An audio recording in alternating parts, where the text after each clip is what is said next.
Match number 2 venue একই Abu Dhabi, যেখানে আপনি টস জিতে আগে ব্যাটিং করলে এক্সট্রা অ্যাডভান্টেজ পাবেন, কারণ সেকেন্ড ইনিংসে উইকেটটা স্লো হয়ে আসে। এই মাঠে 66% ম্যাচে যে দল আগে ব্যাটিং করে তারা জেতে। বাংলাদেশ প্রথম ম্যাচে টসে জিতেছে, আগে ব্যাটিং করেছে। ইকুয়েশনটা তাদের পক্ষে ছিল, তবে ব্যাটিংটা ভালো হয়নি। 221 রান যখন আপনি করবেন ফার্স্ট ইনিংসে, উইকেট পরে স্লো হয়ে আসলেও এখনকার জমানার ক্রিকেটে 222 রানের টার্গেট খুব বড় কিছু না। দেখে শুনে আপনি খেললে আপনি ম্যাচটা জিতবেন। বাংলাদেশ ফাইট করেছে, তবে 222 রান ডিফেন্ড করতে পারেনি। আজ বাংলাদেশ টস হেরেছে, এখন কিন্তু সিচুয়েশনটা বাংলাদেশের অনুকূলে না, সিচুয়েশন আফগানিস্তানের অনুকূলে। আফগানিস্তান টস জিতেছে এবং তারাও ব্যাটিংয়ের সিদ্ধান্তই বেছে নিয়েছেন। হাসমতুল্লাহ শাহিদি সেই কাজটাই করেছেন এবং বলেছেন যে তাদেরকে আগে ব্যাটিং করাটা স্যুট করে, তারা সবসময় আগে ব্যাটিং করতে চায়, উইকেট যেমনই হোক না কেন। আর এখানে উইকেটটা তো আগে ব্যাটিং করার জন্যই আসলে বানানো। প্রথম ম্যাচটা 4 নম্বর পিচে খেলা হয়েছিল, এই ম্যাচটা 9 নম্বর পিচে খেলা। এই ম্যাচে স্পিনারদের প্রভাব প্রথম ম্যাচের চেয়েও বেশি থাকবে এবং আমরা দেখেছি প্রথম ম্যাচে স্পিনাররাই কিন্তু মূলত ভাইটাল রোলটা প্লে করেছেন।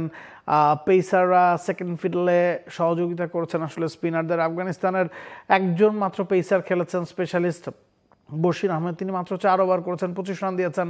ওমর আজাই যিনি অলরাউন্ডার ক্যাটাগরিতে খেলছেন, তিনি 9 ওভার বল করেছেন। তো আফগানিস্তান সব মিলিয়ে 2 পেসারকে দিয়ে মাত্র 13 ওভার বল করেছে এবং স্পিনারদের সবাই আসলে তারা ভালো করেছেন। খারোটে যিনি left arm spinner, line length maintain করে বল করেন, ইকোনমিক্যাল বোলিং করেছেন। নবী রাইট আর্ম অফ স্পিনার একই কাজটা করেন। রাশিদ খান এবং আল্লাহ গাজনাফার, একজন লেগ স্পিনার একজন মিস্ট্রি স্পিনার, তারা উইকেটের জন্য যান। তো তাদের বোলিং লাইন আপে ভ্যারাইটি আছে। বাংলাদেশ ওই জায়গায় কিছুটা পিছিয়ে ছিল, কারণ 3 জন পেসার বাংলাদেশ খেলিয়েছে, 3 জনই right arm first medium pacer ছিলেন। তাসকিন, তানজিম সাকিব, হাসান মাহমুদ, একই সাথে মিরাজ ছিলেন right arm off spinner, Tanvir ছিলেন left arm off spinner. Bangladesh variety lack করেছে, সেই জায়গায় কাজ করেছে। হাসান মাহমুদ তাকে বিশ্রাম দেওয়া হয়েছে বা বাদ দেওয়া হয়েছে, তাসকিনকেও বিশ্রাম দেওয়া হয়েছে বা এই ম্যাচটায় সরিয়ে রাখা হয়েছে। তাদের বদলে লেগ স্পিনার হিসেবে রিশাদের ইনক্লুশন হয়েছে এবং কাটার মাস্টার মুস্তাফিজকেও বাংলাদেশ একাদশে রেখেছে।